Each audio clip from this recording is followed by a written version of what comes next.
scary and sometimes hard. Seems like you got a winning hand until you dealt the wrong card. It ain't fair, but you're not alone.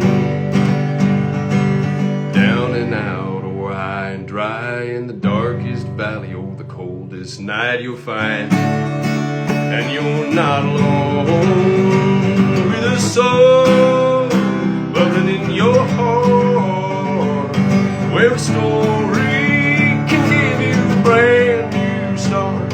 You don't have to travel this big bad world all on your own, 'cause it's better when we do it together. All mixed up and upside down, feels like there's no one else around. That ain't right. You're not alone when it all goes south and life gets tough. When you've been knocked down and the weeds are rough, you just fight. And you're not alone with a soul bubbling in your soul, where a story can make you feel whole. You don't have to travel this big bad world on your own, and it's better when we do it together. Well, there we go. There we go. How you doing, guys? Welcome, everybody. Happy Palm Sunday. Happy Passover.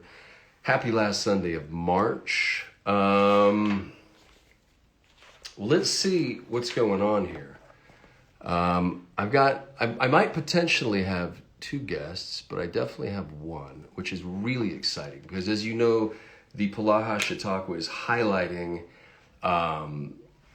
different nonprofits and different charities throughout the course of the year. We're going to do one a month. And last year we did the Moley Family Circus, which was amazing with Scott Hayes.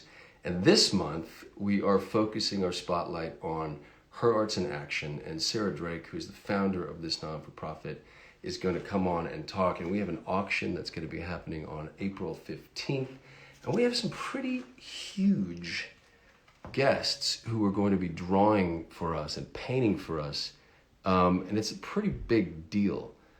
And I have another guest. Let me see. Let me see if my other guest is there.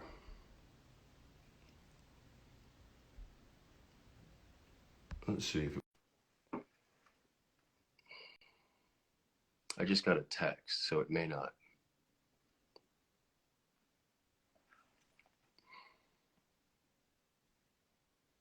Let's see. No, I think we're done, man. Well, that's fine. That works out. So what we're going to do, Sarah, I'm going to come straight to you, girl, which will give us more time to chat.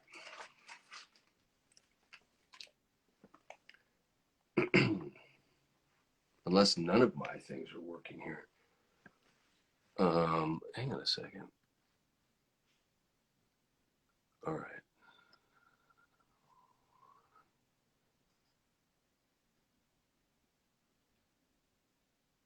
Well, this is interesting. I am live. And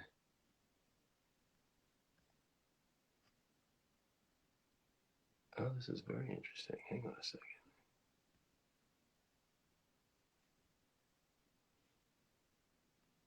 All right. Give me 1 second, kids, while we work out some technical issues.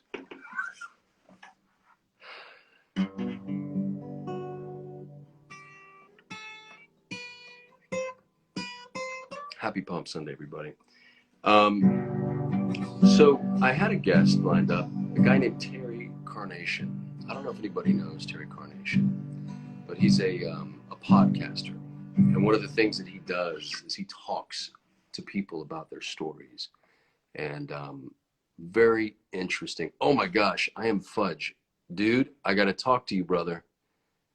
You got to DM me, man. I've got questions for you. I was going to talk to Terry Carnation today. He deals with things like the UFO and the paranormal and the Illuminati, and he's got a whole secret VHS collection.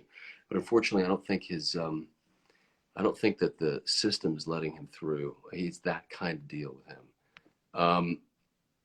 So yeah, he's unable to join. So we're going to move on from him today. But he does have a podcast called Dark Air, which will be hitting the world on April 1st. So check him out. Dark Air, Terry Carnation, Strange Guy, Audio Boom, Spotify. So that was that. Now we're going to go straight into herARTSinAction, which declined me a minute ago. Sarah, are you ready to talk? There you are. How are you? Hello. I'm fine. Hi, you get a whole hour. I was going to interview this guy for about 15 minutes named Terry Carnation, but he's having technical issues, and it would have been a riot because he knows somebody who's contributing.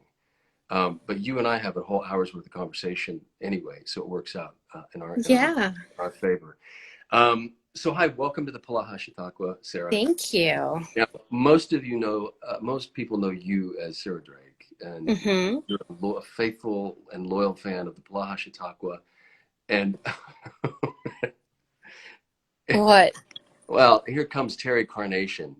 This is almost. It's okay. Switch it. This is almost par for the course with this guy. I mean, I think that there's a little bit of. I'm going to come back to you. Just give me 1 second. Yep. Let me see if I can just bring both of you. Let me see if this works. I'll tell you what, Sarah, you hop off real quick and I'll come back to you in 2 seconds. All right, let's see if this works. It may, and it may not.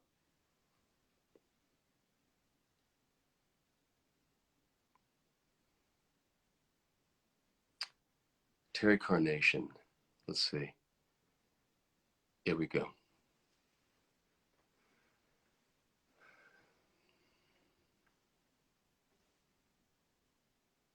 The anticipation is killing me here.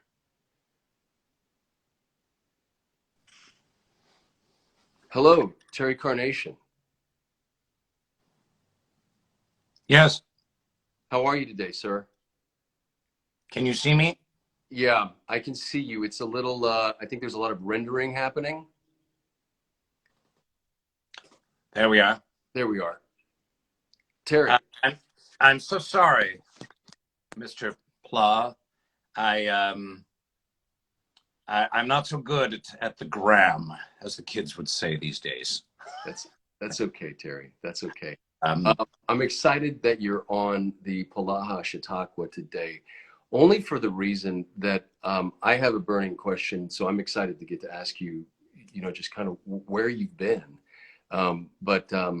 Yeah, I just wanted to say hi and welcome to the Polaha Chautauqua. And I'll give you the floor for a minute. I know you've got a podcast entitled Dark Air, which is about to hit on April 1st, which I think would be interesting to some people. Some people? I mean, maybe all, but definitely some. Yeah. Mr. Pola, yeah. Thank you for asking. It's so nice to see you. I'm a huge fan of yours. Really? Well, not of you per se. I'm a big fan of, well, show business, people in show business, multi-hyphenates, because I understand that you are a triathlete and a ukulele artist. That's true. Yeah. And so I haven't seen anything that you've done, but you're easy on the eyes. Thank you, Terry. Thank you, Terry. Listen, thank you for asking. So many people know this, some people don't, but I have been missing from the radio airwaves for the past 3 years or so after the death of my wife, Zelon. Sorry for your loss, by the way, Terry. I'm sorry? I'm sorry for your loss. I know that was a hard hit. It was hard. It was very difficult. You have no idea.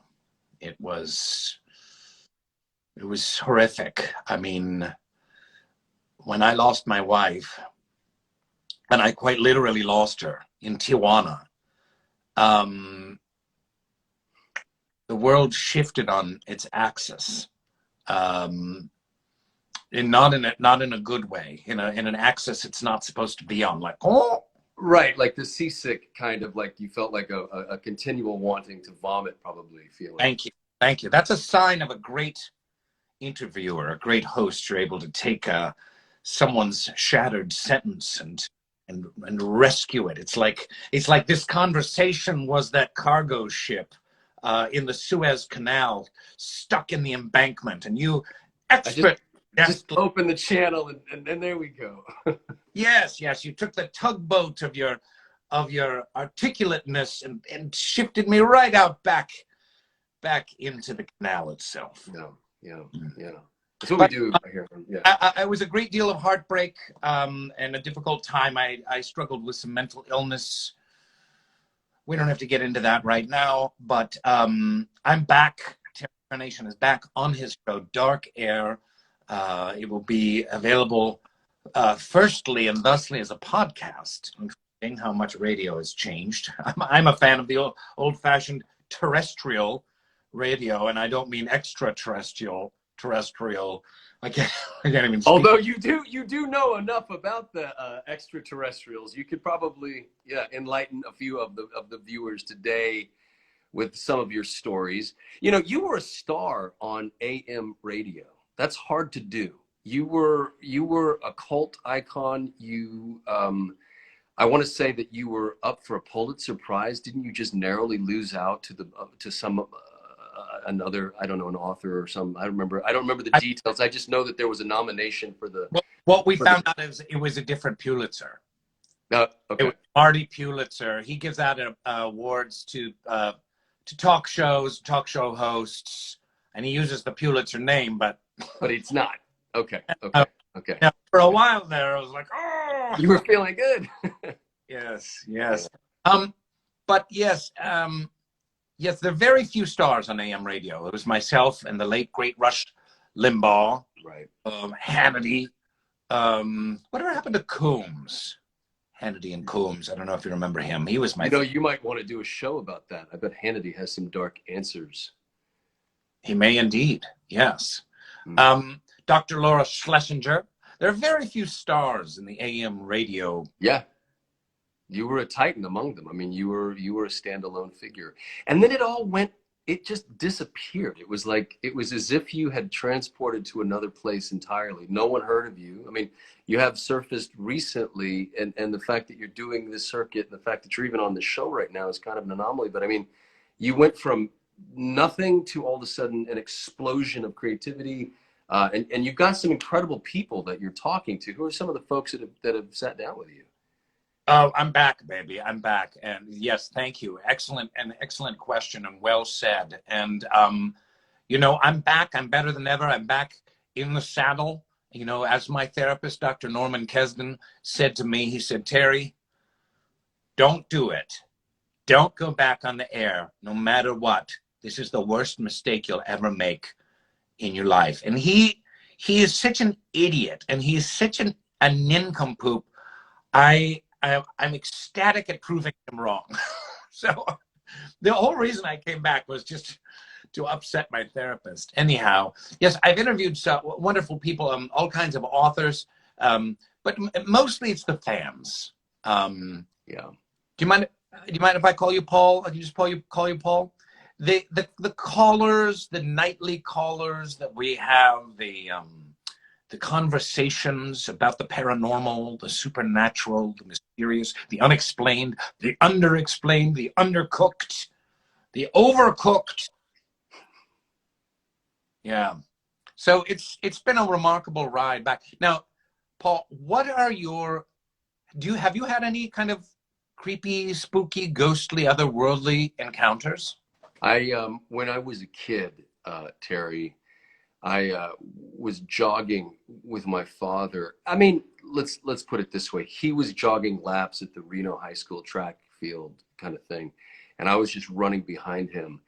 And I just have to say, that's an odd activity for a father and son. I've not heard of fathers and Well, sons. I think what he wanted to do was he wanted to run laps, and he was told, take Chris with you, and I ran, laps behind my dad. But halfway through, and as real as I'm seeing you right now, Terry, this giant sort of spacecraft just hovered above the field. Everything turned red, like the entire environment kind of went red. Everyone froze in place. I don't have any recollections of seeing anything or anything. I mean, all of a sudden, but I was able to look around. I looked up and saw this big thing, and then it just disappeared. So, I mean, I don't know that I didn't have an actual encounter, but I do have this kind of thing in my wrist ever since that I wonder right there. Oh, That might be an implant. Yes, let me see it more closely. Yeah, it's that right there. Tracking device. Yeah. Should, So, I mean, it is a story. You should have that looked at, because although on the x-rays it will show up as a lump of cartilage, it probably is alien cartilage. It could be alien semen. You could be impregnated. I know that's a tender age, and it's a sensitive topic. It's a lot. That's a lot. And I think it's a lot for a Sunday like it is. Who was today. that other woman you had on the show before me? Sarah, and she's coming back on. In fact, in a minute, we have a lot to discuss, actually. Well, I can take a hint. Yeah. But I will say this: since I've got you, will you let people know where they can hear the podcast? Like, where can people find you, Terry? Well, they can find me right now at my home on Cahuenga Avenue in Hollywood. Now, are you like the rest of the people? Are you getting out of LA? You can pin that to the comment that I just posted. You can press on it, then you can pin it. Someone told me that. Where right here? My engineer, G. Patra, told me that. Yes. Pin the Okay, so listen to Dark Air with Terry Carnation. Podcast is called Dark Air with Terry Carnation. It drops April 1st. Forgive me for using so many air quotes. And it's available where all fine podcasts are found, on Google, on Bing, on Spotify's, on Apple Records, all of the places where you listen to your podcast. You can find Dark Air with Terry Carnation. It's behind the scenes in my life, Paul, and it's my life on the radio, off the radio, improvised phone calls. We had just a rip-roaring good time recording this thing, and thank you for your support. And it's so nice to be on your Chautauqua show, and good luck with all of your multi-hyphenate talent. Thank you. I appreciate that. I appreciate you joining us on the Chautauqua. Those talents. What's that? We can add jogging to those talents. We can, actually. We can. Terry, I hope that one day, I can't invite myself onto your show, but if you ever are in need of a last minute guest, you could always, I wouldn't say no. Paul, it would be a sincere pleasure. Thank you so much for having me. All right, Terry. Now, there's a little X in the corner. If you don't mind just punching that, and we'll see you around, Terry. I could take a hint. I know.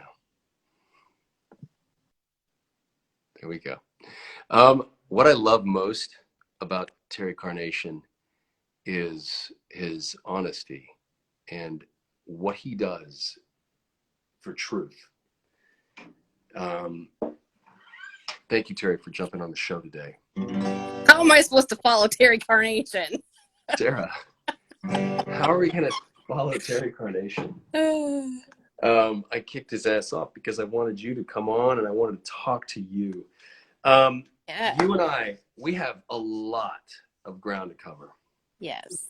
So what I wanted to do is go from Terry, and he weirdly has something to do with what we're about to talk about in a little bit. Just a little bit. But what I wanted to do is first, I want to tell people who don't know, who are watching the Chautauqua for the first time. So what I loved while Terry was on were people were saying, what is happening right now? I know. They were so confused. But that's what you get at the Polaha Chautauqua. You get a little of this, you get a little of that. And it's all these things because that's what life is. So you and I have been. Let's tell our story. When did we meet? Yeah. Oh, 6 to 7, like 6.5 years ago, maybe. Yeah, I would say. Yeah. I think the first auction that I was a part of was the spring of 2015. Correct? That was the first art auction. The year before that, you autographed a poster for Where Hope Grows and a script for Lux. Oh, that's right. Okay. So 2014. Yeah. Okay. So it's been maybe 13. Yeah. 7 years. And we met on Twitter. Mm-hmm. And you just reached out and you said hi, and this is what Yeah. I'm doing. There was an episode of Backstrom on, and you guys were talking about water on the reservation. And so I just was like, hey, I have a water project. I'm watching you talk about water on the TV. Yeah. And you replied, and I was so shocked. Yeah. And it started a friendship. I'm now sitting on the board of your foundation. Yes. Which is an exciting thing for me. And my hope is, as soon as this COVID all goes away, to join you to Burkina Faso, to go to Tebele and to see the village and to actually dig and get to work and and put it all into action. Yes. And one of the things that I love about what you do is that you use art, and it's something that we kind of kicked around, but basically using art for good, and you're changing the world for good through art. Yes. And what are you doing at home? So this is a two-pronged effort. So what happens in the United States? So here, currently just in central Minnesota, because that's where I live and that's where the funding has been, is I really reach out to folks that don't have access to the traditional art outlets. So either they don't have the money for the high fee of an art studio, or they don't have transportation to get to that art gallery, or depending on, their race, their ability, their orientation, they don't feel comfortable in the traditional settings. Right. And so I work to bring art to where people are at, and then also, in learning what they want to do, then work with that organization, that business, to help do some training to get them in the know of, like, do you realize that your practices exclude people? And here's what we can do to help make it more inclusive. And that's kind of what we do here. Okay. A lot of art residencies. Yeah, that's very cool. And are you actually teaching kids artwork? Like, you're actually getting them also into and giving them exposure, not just to art itself, but you're giving them access to materials and access to being able to make things and design things and craft things, probably for the first time in a lot of instances. Yeah. Yeah, and my big thing is, I'm not a step-by-step, this is how you make something with art and the techniques and all the terms and all of that. I'm really okay, here's a bunch of materials. I want you to get comfortable with them, because what happens a lot is people are told they have to do something in art class and they're not comfortable with it. And then you hear all the adults that say, I hate art. I struggled in school. And I hate hearing that. Right. And so I just want to make sure people just provide whatever supplies I have access to and let them play and have fun and build their skill. And then they can go to a technical teacher. For me, it's about the experience and doing a lot of things around identity and human rights and social justice and that. So it's more around a theme, and then they play with art materials to get whatever they want. So it sounds like you're just giving them a safe place to come and have fun and create, and whatever comes out of it comes out of it. Okay, so that's what's happening in the United States. And specifically, where are you located specifically, so that people know exactly, like, the city, the town, the whole thing? I'm in St. Cloud, Minnesota, so an hour northwest of the Twin Cities, Minneapolis, St. Paul. Okay, and are you pulling kids up from Minneapolis and St. Paul, or are you just No, mostly in your community itself? it's mostly here. And then there's an artist that I have mentored that moved to the Twin Cities, and she actually brings me in to help with her kiddos. I volunteer to do that. So just kind of that cool synchronicity of, teaching her, and now I'm helping her, teach her class. And so. Yeah, that's very cool. Okay. Now tell us what happens in Africa. So we raise money. For example, I think our biggest auction to date the one in 2015? Yep, the first one. First We, one. yep, we raised almost $11,000. $11,000. And what was that money then used for? What were you able to do with that? So, my first trip in 2011, I went as an artist, and I had no inklings that I would be creating an organization. And so, but in getting sick and learning about the issues and talking to the women, I was thinking, oh, I have a bunch of artwork that I've never tried to sell. I'll sell it, and I can donate the money to whichever organization is working on water and sanitation in the country. And what I found out is that there weren't organizations, and those that were in the country, they wouldn't work in that part of the country. And so I needed to start at ground zero and be like, I have no idea. I know nothing about water and sanitation, and I know nothing about their needs and the materials that are used there.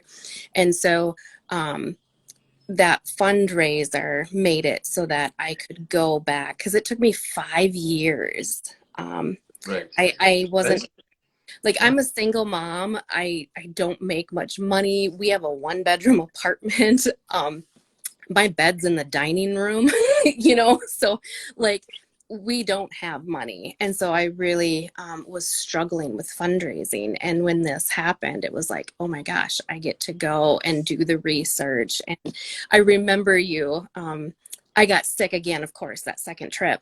And so then it wasn't very fruitful, because I didn't even make it to the village. The doctor was like, you're not going. And I remember you being like, I kind of thought this would be more fruitful. And I was like, oh no. Oh no, you're like, I just lost my guy. But then luckily a couple months later, I found a trip. Like, tickets are normally $2,500, and there was a ticket for like $800. And so I was like, okay, I can go back. And that time I didn't get sick. Well, I mean, it's interesting. And I went, if I were to respond to every single person who reaches out to me, I would just have an endless, like, I would be divorced, and my kids would be like, where did my dad go? Because it's just, I get inundated with so many things. And so I don't know why exactly I responded to you in the way that I did. I just, I'm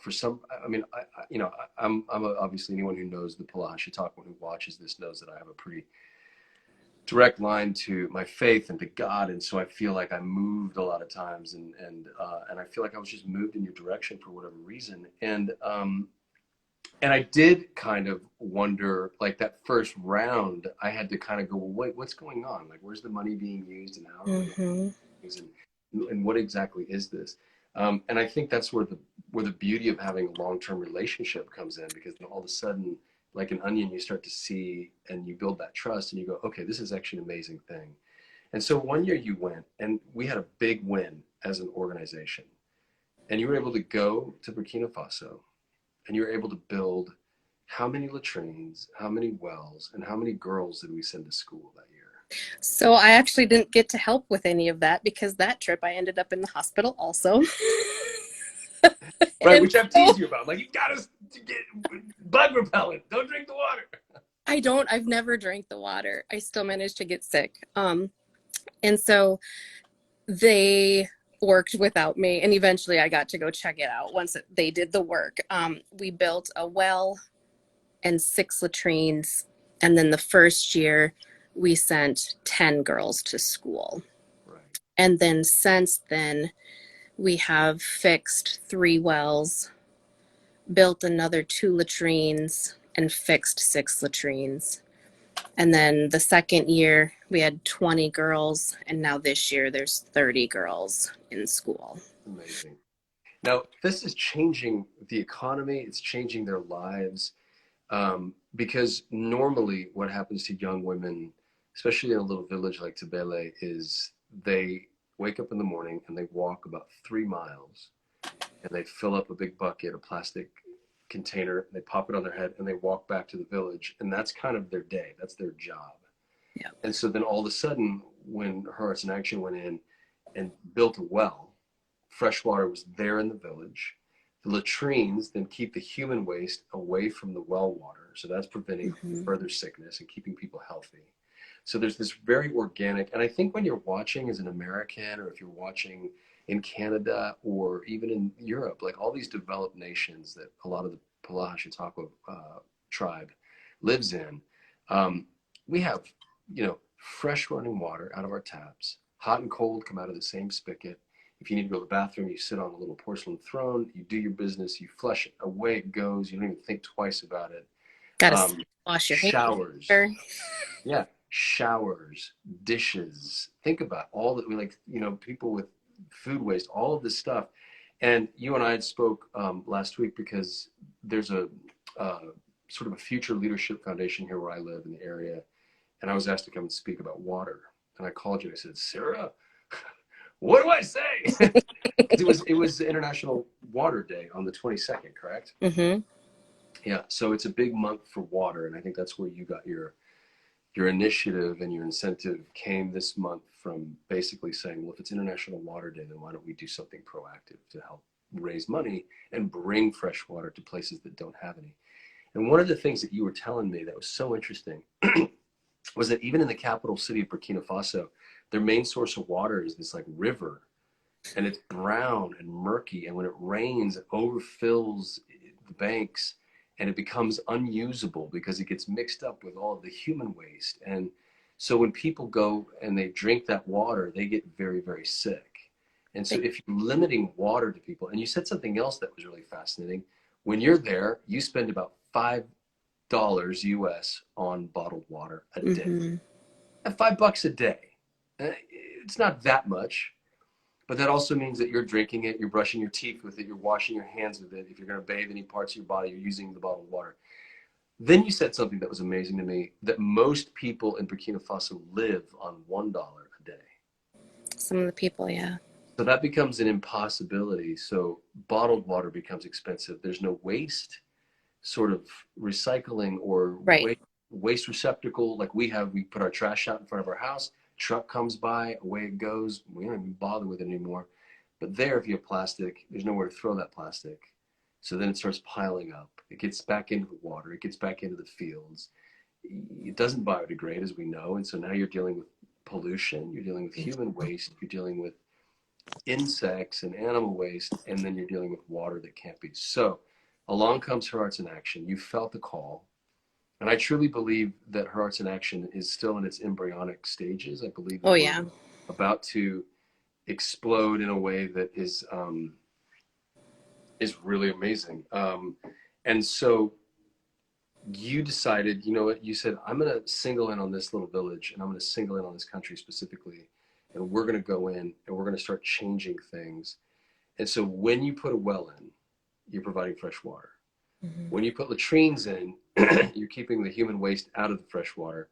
You're then having the girls, they don't have to hike to get to the water away anymore. So now the girls can go to school, and that is changing their lives, which is changing their community, which is changing that country, which eventually is going to change the world for good in a way that, like, exponentially we can't even really understand. But 30 girls right now are getting an education who otherwise would have been fetching water and then basically becoming young brides and mothers. I mean, they're basically used for procreation otherwise. And sort of like, which, you know, when you can contribute to the economy and when you can make that a choice, if you want to be a teen bride and a teen mom, or if you want to go and, you know, be a part of society for a little while and then start that process, it just gives them a choice, and it gives them opportunities that they never had before, which is kind of amazing. Yeah. Just forgot what I was gonna say. What happens when you bang Um, your head, Sarah? yeah, it happens. It's okay. Keep talking. It'll come Well, let back. me ask you this. Why don't we throw a little chum in the water? Why don't you tell people who why don't we just start to, well, just every once in a while I'll say, and who else is going to contribute artwork this Okay. year?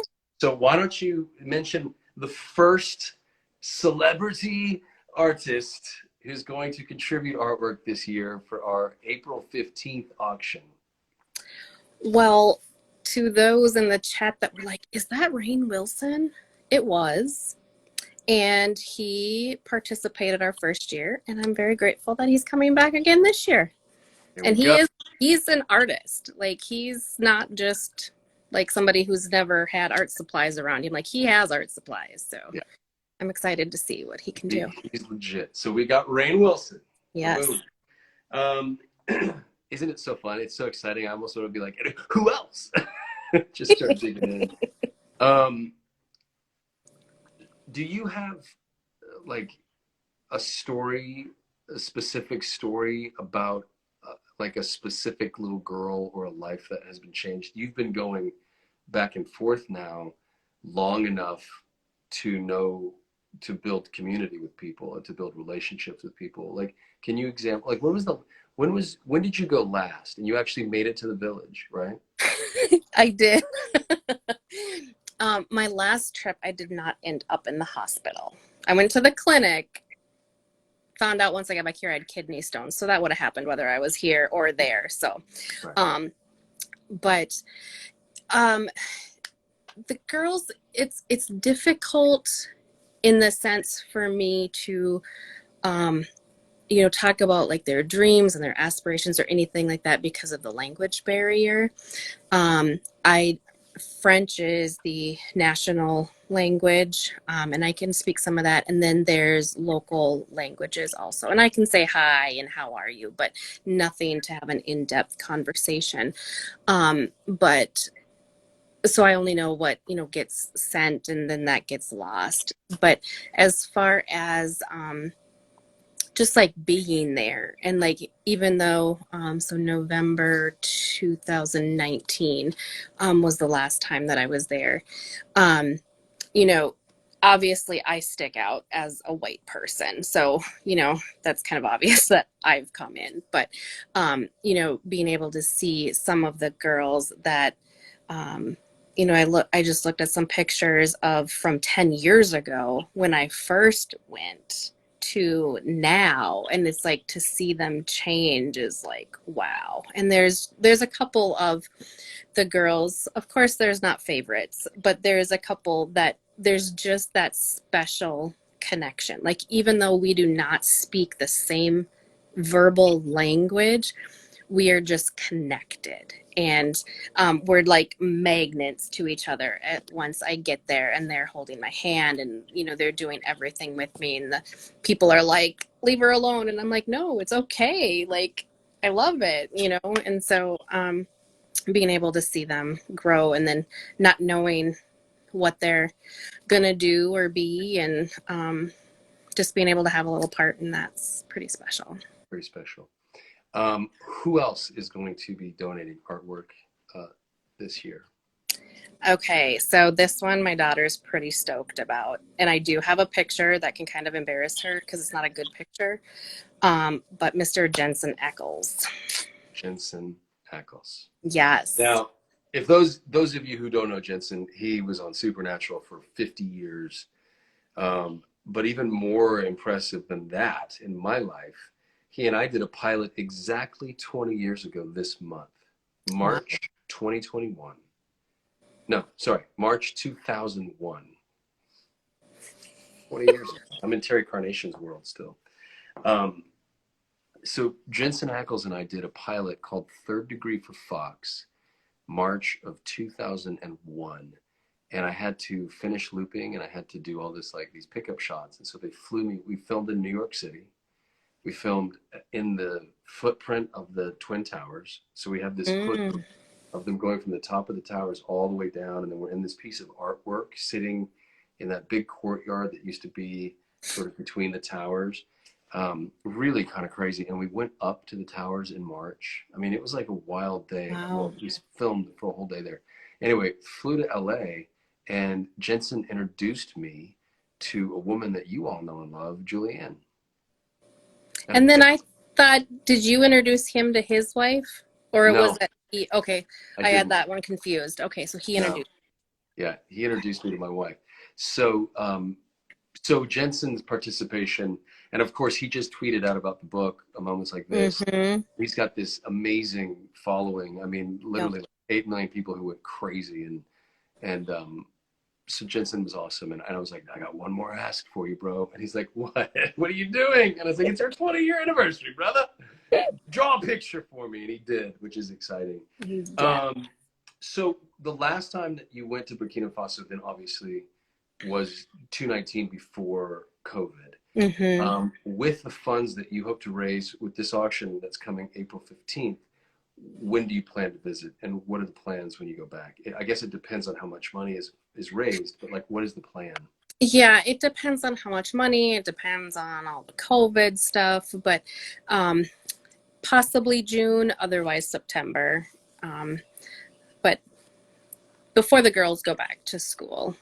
Thankfully, it hasn't been near what it's been like here. And even though, you know, the healthcare and stuff isn't at the same level as here, they've really managed well. And so I just am very mindful of that. And I get my second vaccine shot here in a couple weeks. So I'm just aware of that also. But raising money, we want to build a well, get a couple latrines, and then depending on funds, we haven't been able to do this yet. But so initially, you know, the women asked for jobs and education. And when I was like, well, do you have childcare and transportation, and are you healthy, and all of those things, they were like, no. So that's how we ended up doing the water and sanitation first. And then what they really wanted was some entrepreneur stuff, and that's expensive.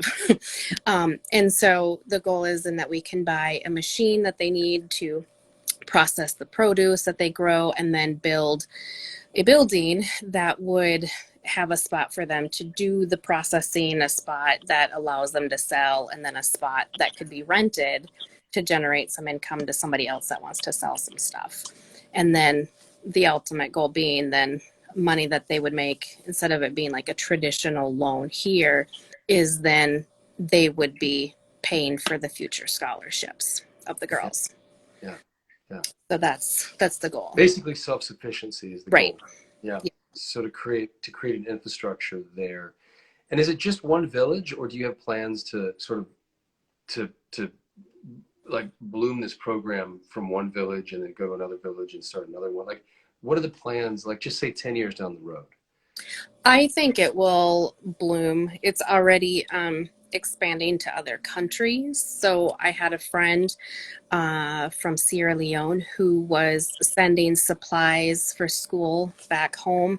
And people were like, you know, I'd like to donate and help, but I need it to be tax deductible. And I was like, I'll help you do all that. And just the look on her face, I'm like, you have no interest in having a nonprofit, do you? And she's like, no. And I was like, okay, so it can be a program of herARTSinAction. And if at any point you feel like you want to go out on your own, you can take it. And so this last year we were able to do school supplies for 22 girls in Sierra Leone. And so then once that happened, now I'm like, okay, now we need some synchronicity between the countries. And like, okay, when they're going to school, do they have a well and toilets and stuff? And do they need a solar lantern and some of the other things that we provide to the girls? And so just today, actually, we're meeting about that of like, okay, what's the prices for that? Doing that there. And Right. Third artist. another one. I have a drum I could. We have a lot of Jill Wagner fans in this group. Jill Wagner. Yes. Jill Wagner is so sweet. She was like, "What are you doing? When do you need this by?" And we're both heading back up to Vancouver to film Mystery 101 #7. And she's like, "When am I gonna do a piece. I said, just on the When you're in back of, quarantine. said on the back of a page of the Mystery 101 script, just draw a picture and sign it, and people will love it. So Which you are donating a script also, I believe. I am. I'm going to give Mystery 101 number 6 with a note to Jill that I never ended up giving her, but it'll be, yeah, you can have the whole script with my notes in it. You can understand a part of my process. I don't really do as much intensive work for the mystery. It's a little more off book than it is on. But Yeah. all right. And then your daughter, has she gone with you? She hasn't. Just with me getting sick and having funds and things like that. But with her graduating and thanks to folks like all of you, I've almost sold all of my Nenu's Promise books. And so, funds from that, I would like to, she's graduating, take her on a trip. But again, we'll just have to wait and see how things pan out safely and stuff. Yeah. Okay, that's awesome. Who is the 4th celebrity guest? That will be Dana Caddick. Dana Caddick. Now, everybody remembers Dana Caddick from Castle. Mm-hmm. Now in absentia on Amazon, I think, right? Yes, which I was supposed to be in. I auditioned for that role and I didn't get it. And for some reason, like if you go to Apple TV and you put my name in it, it says I'm in the show. And it's weird enough because I literally was like, I called Stan and I was like, hey, I'm auditioning for your show. And it didn't go my way. And I think that everything happens for a reason because it's Bulgaria or it's like way off. Yeah. And I think it would have been really difficult for the marriage and for the family and all that stuff. So everything works the way it's supposed to. But the last time Stana contributed something, somebody bought her painting for the tune of how much money? Almost $8,000. $8,000. Yeah. And it was this really cool yellow. She did a really beautiful thing on canvas with like just a little happy face with yellow behind it. And it was yeah, it was pretty amazing. Yeah. Okay.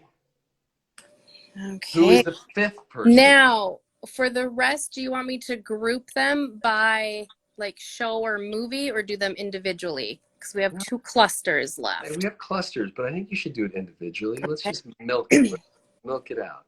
Okay. Someone that was kind of new to me until I saw him, then I'm like, oh yeah, I saw him in that, is Mamadou Athie. And you're going to be with him in Dominion, right? Right, Jurassic World. He's got a really, really cool part in Jurassic World. And he's working right now on a show, something 8, Section 8, or I forget the name of it, but he's awesome. And he's an up and comer in a way that he's already doing cool big things. But I think having something that belongs to him in 10 years is going to be worth a lot of money. I think a part of the fun idea of, like, we could talk a little bit about the auction itself. When you first approached me, you wanted to know if there was like a costume from Castle that I could give you, or a script, and I remember your mission statement was like herARTSinAction, meaning art to do things that make change, and like to do good that changes the world. And I said, so can I talk about this phone conversation we had? Yeah, go ahead. Because I remember being so grateful that we were on the phone and not a video chat or in person, because the looks on my face would have been like, this relationship is over. Because I remember you saying, I'm going to do a painting for this to educate my fans. And just like you do. And I was like, you're a painter? And you're like, no. And I'm like, well, how's that going to work? How is that going to work? And you're like, no, but that's what you do. So I'm going to make art to educate my fans. And it was just the coolest thing, I thought. Yeah. And we did. And what we did was we pivoted this idea of like, yeah, we could, I could scrounge around and get a bunch of set trash that people might think are, and it is like people love memorabilia and people love things that they saw on the TV show that they love. But that first year we had Mira Sorvino, her husband Chris Backus, her father Paul Sorvino. Yep. And I wish, who bought that painting of his? Because I wish that I bought it. I don't know. He painted this really cool, like a sailor with the ocean behind him. He did it in 45 minutes. Chris, Mira, and Paul all did it at At a my house, Super Bowl party. the Super Bowl party. And I had this easel, and then I took it to Rainn's house, and Rainn painted on the easel. And I went to Sherry Yep. Appleby, and she painted at her house. And Austin, of course, bassist from Life Unexpected, and he painted. And we were able to raise. It was a cool thing. And then I did one. Was it 2 years ago? Was that the one, the paper mache? Yes, and that year Michael Rosenbaum joined. And that was either Michael Rose. Oh, right, Michael Rosenbaum. I remember I was like, so when I was sitting in the hospital in Burkina Faso, I was watching Smallville. It was in French though, and I remember messaging you being like, "Hey, they love this show here. Like, any chance you could get Michael?" So funny. That's really funny. So, I'll never forget. It was raining. It was February, and it was raining. It was like torrential rain, and he lives on this very steep hill. And there was a trash can, like, you know, the ones that you roll out to your curbside. And he and I watched it, and the thing just went like down past his house because the rainwater was just like, I was like, well, there goes somebody's trash can. Why Burkina Faso? it's that thing of like, it was just meant to be.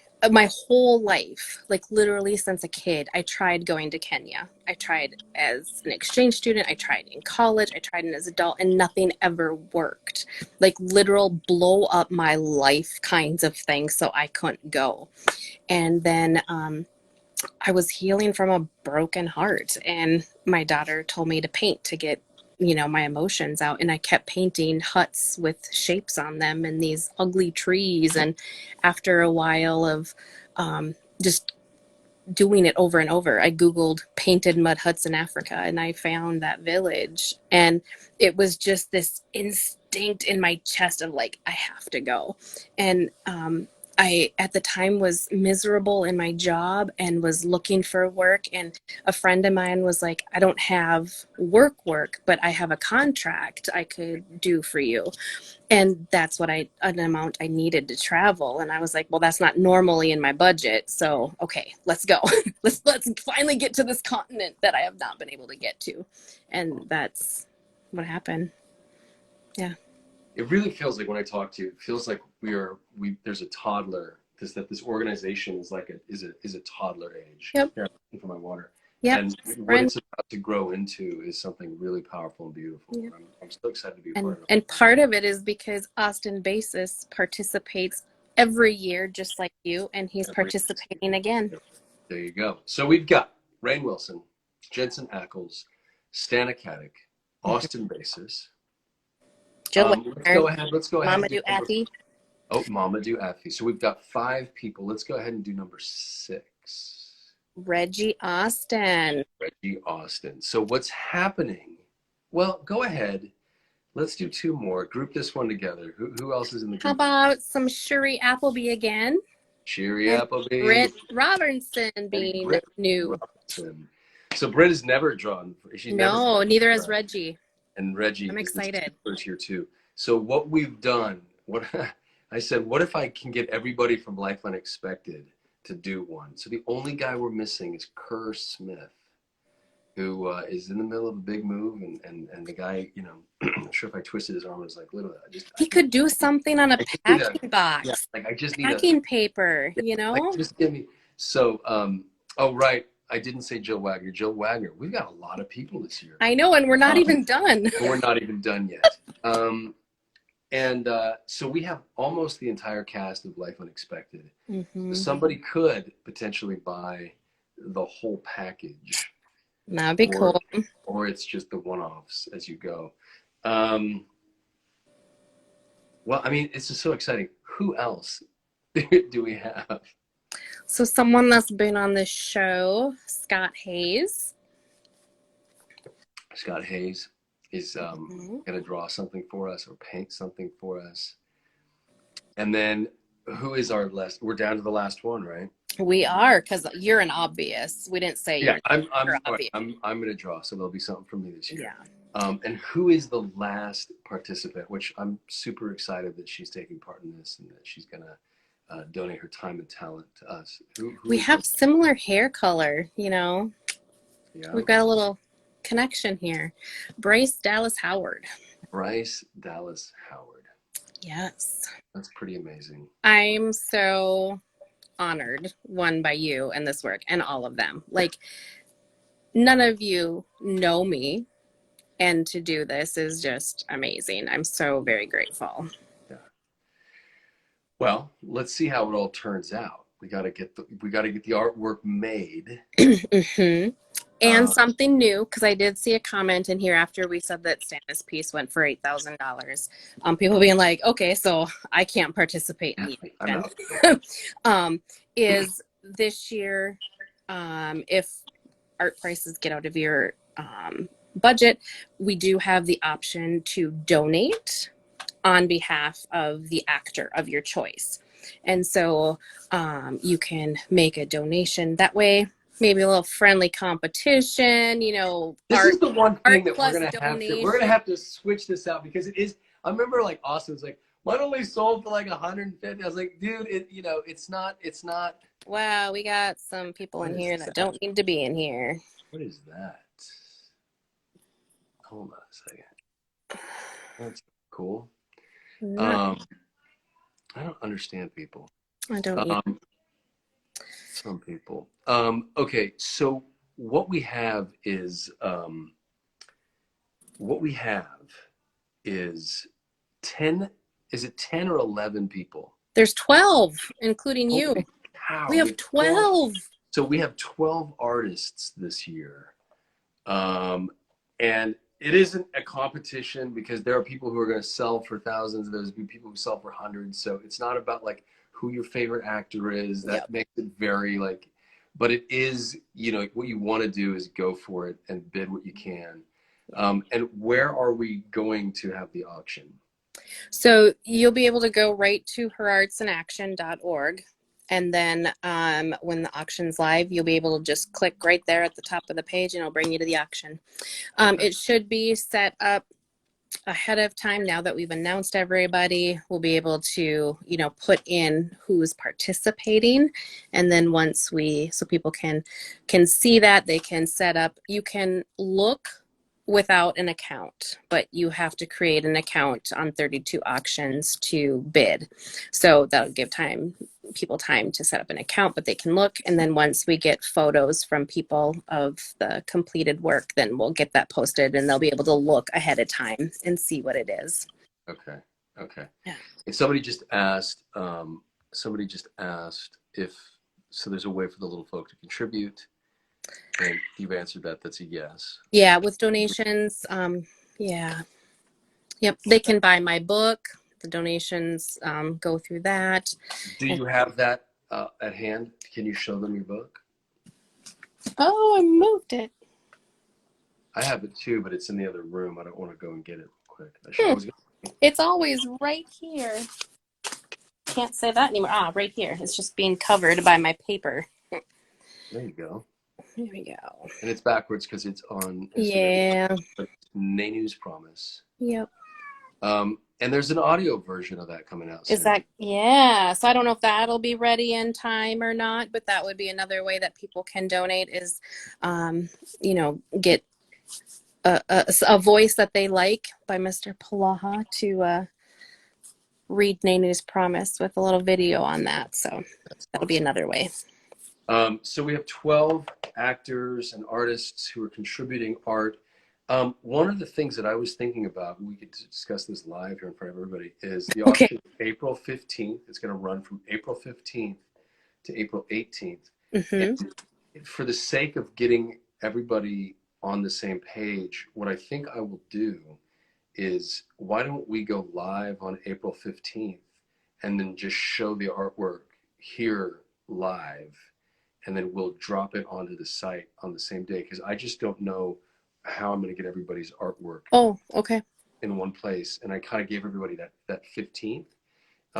So they'll see it on the 15th and they can just start bidding. It'll be like, you know, there's no, it's what it is. Like, it's going to be a little bit of a mad rush for the person. That works. So, but there are 3 days in which to bid. It's technically 4. Yeah. The 15th, the 16th. So yeah, you're right. Yeah. 4 days. Yeah. Yeah. Right, because with days you got to count the actual day. And then where again is it? herARTSinAction.org. So people So, would go straight to the website, yep. herARTSinAction.org, and they'll start looking. But right now, between now and April 15th, they have to register an account. Yeah, and that part isn't up yet because it won't let me I couldn't do the information without it revealing to everybody who was participating. So Yeah. I'll do that after. Yeah. Okay. I was trying Sarah, to. you're Thank you for the amazing. person who put the website in. It wouldn't let me do it. You're amazing. Thank you for joining me Thank today. you. Thank you Thank for you. your patience at the top of the show and Terry Carnation. That guy, you know, he said he wanted to come onto the show. No. Today it just happened to work out, and I thought, well, that'll be a nice little sort of way into the hour. But there was a little bit of chaos there surrounding that, so I appreciate your patience. Thank you No for coming on, problem. And dropping I'm off. seeing comments of people who've said they've got my book and they like it. And thank you so much. Good. Oh, the accounts, are they free to join? Is the account free? I imagine Yes, something where you'll just lock your credit card in. it's So free to join. Yep. It's credit card, PayPal, Stripe. It's all kinds of things that are available for yeah, the auction. but the accounts are free. Yes, to set it up. Join for Yep. free. Yep. And you are a non-profit, so this is something that you can write off. It's a tax deductible donation. Yep. It's a tax deductible donation. Yep. And it's educating children here in America, giving them an arts education. It's also giving women education, fresh water for entire community, and places to dispose of human waste appropriately. And we're changing the, hey, how are you? She wanted to say hi. I wanted to show the cat. I tried to show him earlier and she shooed me. So he's like got that your hair. Jensen connection. Thank you, everybody, so much. All right, Sarah. It is good to see you guys. You too. Thanks for joining on the show today. Thanks for having me. Thanks, everybody. Right. I'll see you next time, Sarah. Thanks.